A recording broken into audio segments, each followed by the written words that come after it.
page 326, 327 in your book. We're doing 6-5. We're trying to prove two figures are congruent through a sequence of transformations, meaning we gotta rotate, we gotta reflect, we gotta translate one figure on top of the other figure to prove that it's congruent. Okay, congruent meaning the same size, same shape. Okay, so we're on page 326, example 1. Here we go. Ooh, I better turn it up. How can you use a sequence of transformations to show that two figures are congruent? Think about this question during the lesson.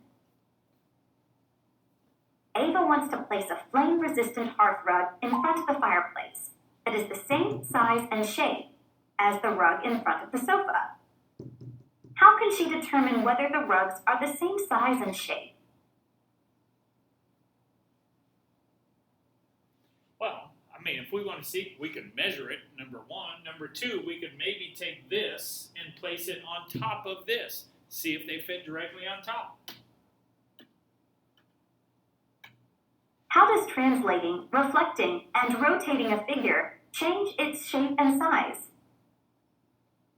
Select your answer. Well, we've called these rigid motions in my room. Rigid means, hey, it doesn't change. So, how does it?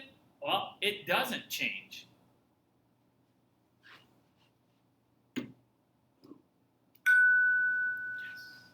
If a sequence of translations, reflections, and rotations maps one rug onto the other, then the rugs are the same. Now, you're going to hear this word map quite a bit. That just means moves. Okay? If we can move a shape from one spot to another spot and it lands directly on top, that's mapping a figure. Same size and shape. Ava uses a translation, followed by a rotation, to map the living room rug onto the hearth rug. Congruent figures have the same size and shape. Two-dimensional figures are congruent if you can obtain the second figure from the first figure by a sequence of rotations, reflections, and translations. Since the two rugs are the same size and the same shape, they are congruent figures. Okay, and that's what we're looking for. We're just looking to see, can we prove congruence or prove that two things are the same size and shape by rotating, reflecting, or translating. Okay, so try it section, bottom of page 326. How can you determine whether the orange and blue rectangles are congruent? Well, let's come up with a sequence to move the blue rectangle on top of the orange rectangle. So, what could we do? Okay, if we made a sequence or a list. Sure seems like this thing needs rotated. Yeah? So let's rotate it. How far do you think we should rotate? I think we're going to have to rotate 90 degrees. And if we rotate this figure 90 degrees around, and we're going to say around this point, I'll call that point A. Okay? Around point A.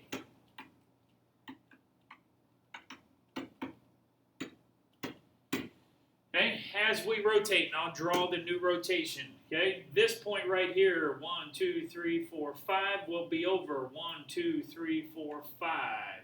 Okay? This thing is 1, 2, 3, 4. 1, 2, 3, 4, and 4. Our blue rectangle now looks like this. Okay? What then do I need to do? Okay? Boy, that sure looks like some type of translation. So now we got to translate. How far? I need to translate left, 1, 2, because I'm going to move this point to its corresponding point. And these 2 points of the rectangle is what would be what's called corresponding points. So we need to move this point on top of this point through a translation. So that's going to be left 2 spaces and down, how many? Well, we need to count. 2 left and on 1, 2, 3, 4, 5 down. There it is, my friends. Okay, we just determined that these two shapes are congruent by a sequence of transformations. It says quadrilateral PQRS is congruent to its image. What do you know about these two things? If it's congruent, keyword of the day, congruent means Congruent. two things. Same something.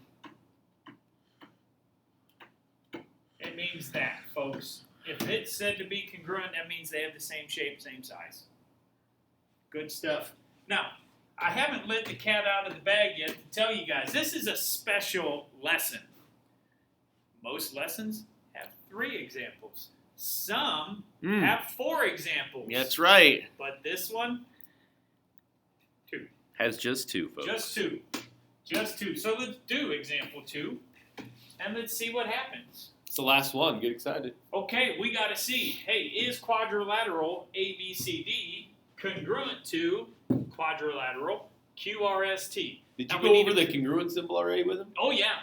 That was in example Okay. 1, and they were all paying attention that it's an equal sign Yeah. with that little wavy With symbol. the squiggly line Okay. over it. Okay. That's in Spanish class, you'll learn that that's called a tilde. Yeah. If they Anyways. take Spanish. So we got to use a sequence of transformations to move this shape on top of this shape. Again, they use the word map. Okay, we need to map this figure on top of this figure. Now, when you just look at it, what do you notice we have to do in order to get this shape oriented in the same manner as this one? Ooh, orientation. We got to rotate it, I think, right? No. Good rotation? Nope. I would say step number 1, we're probably going to have to reflect. I don't know in what order the book does, but let's see. Oh, look at that, everybody.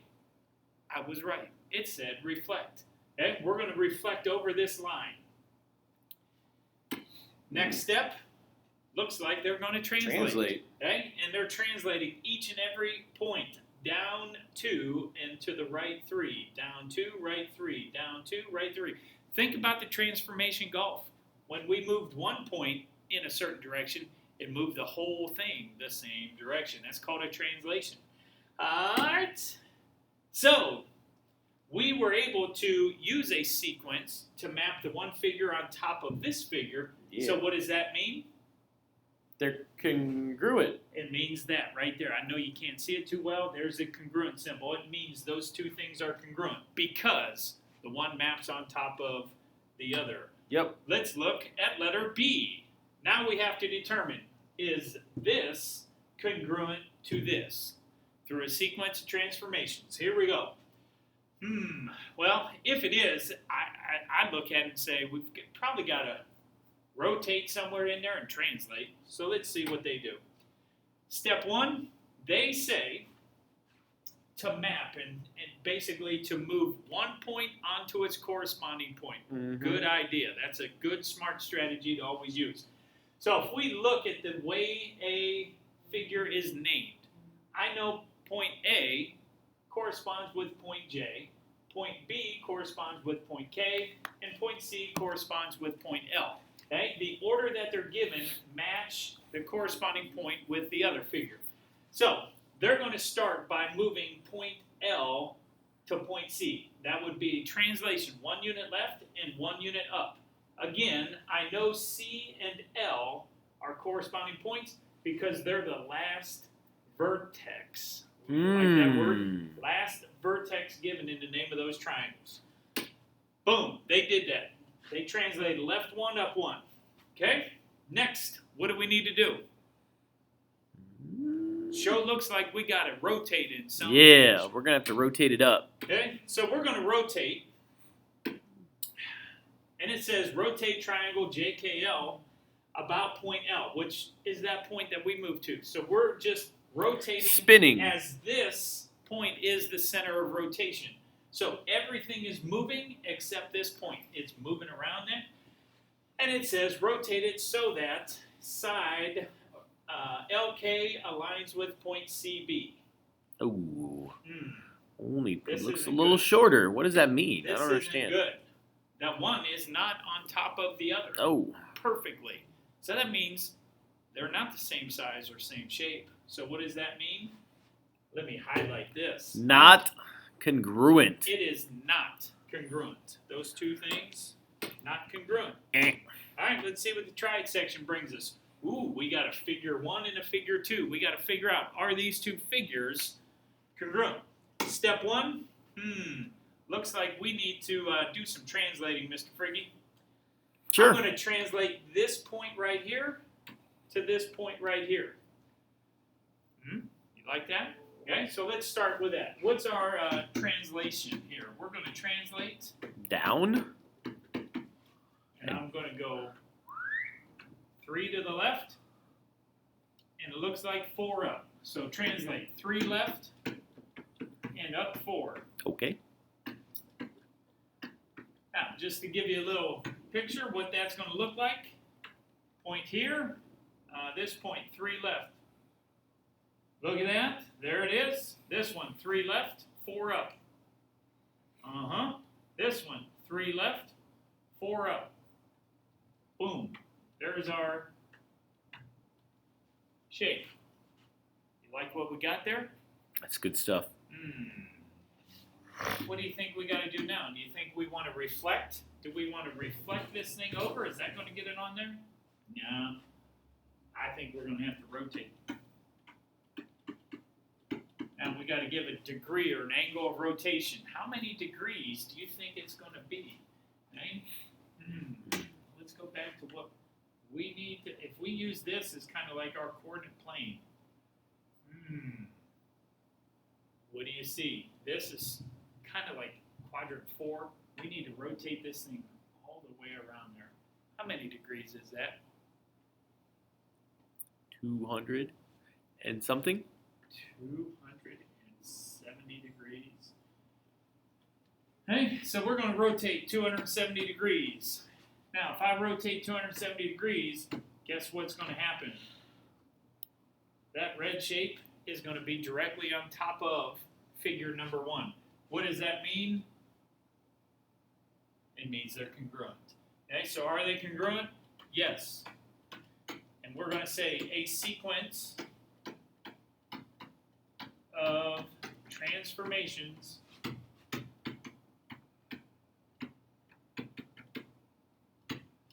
maps figure 1 onto figure 2. Okay? And I kind of said that backwards, Mr. Friggy. Looks like we have some technical difficulties. Are we all good there on the front there? Oh, yeah. Okay? Questions on that?